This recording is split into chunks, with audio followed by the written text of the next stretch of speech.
Les leçons de la vie, c'est tellement précieux et ça nous arrive souvent au moment où on s'y attend le moins.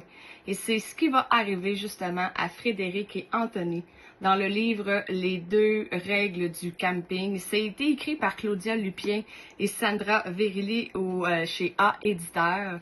Et c'est un livre en fait que j'ai dévoré hier en une journée où Frédéric, en fait, son ami l'invite pour aller faire du camping et ça ne lui tente pas, mais pas du tout. Et on pourrait peut-être la qualifier de princesse, mais en même temps, moi, je la comprends parce que je suis beaucoup comme elle. Le fait de dormir, à une place non confortable, quand on n'a pas là, du bon matériel de camping. Donc, dormir dans une tente, les toilettes, c'est des toilettes publiques, les douches, c'est dans le lac. Alors, je la comprends, ça ne lui tente pas, mais pas du tout. Et son ami va réussir à la convaincre. Et de l'autre côté, on a Anthony qui ne s'est pas encore remis du fait que sa carrière de tennis soit terminée suite à une blessure super importante. En fait, c'est la blessure, oui, mais c'est aussi l'opération qui s'est mal déroulée. Et il est encore dans son deuil qui, je pense qu'il essaie un peu de le camoufler sous le tapis.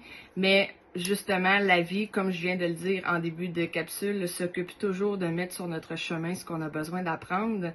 Alors, on va avoir Frédéric qui, en fait, ils vont se rencontrer même un peu avant le camping sans même le savoir. Et je pense que d'un côté, je vais vous laisser découvrir lequel. Il y a déjà une certaine opinion qui peut avoir été faite, mais qu'est-ce qui va suivre après ça quand ils vont se rencontrer au terrain de camping? Et parfois, oui, la vie s'arrange pour mettre sur notre chemin ce qu'on a besoin, mais ça veut pas dire qu'on l'accepte, ça veut pas dire qu'on en prend conscience, ça veut pas dire qu'on va aller dans le même sens non plus. Et c'est un peu ce qui va se produire. La peur va embarquer, les questionnements et d'autres épreuves en surplus. Souvent, quand peut-être on a l'impression d'avoir compris une leçon, la vie nous ramène autre chose par-dessus pour savoir à quel point on l'a vraiment assimilé. Et Frédéric va vraiment je vais dire en baver, là, mais dans le sens où c'est pas une petite épreuve facile à surmonter, puis on passe à d'autres choses qui vont lui arriver. Et elle fait vraiment preuve je vais dire de résilience.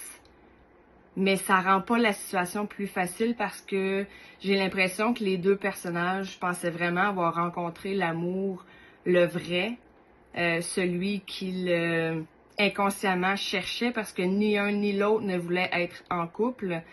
Anthony, je pense, honnêtement, moi, je ressens qu'Anthony voulait encore moins être en couple que Frédéric. Mais c'est les beaux cadeaux de la vie. Alors, je vous le remontre, les 2 règles du camping chez A Éditeur de Claudia Lupien et Sandra Vérilli. Et je vous souhaite une lecture absolument fabuleuse et on va se retrouver pour une prochaine capsule.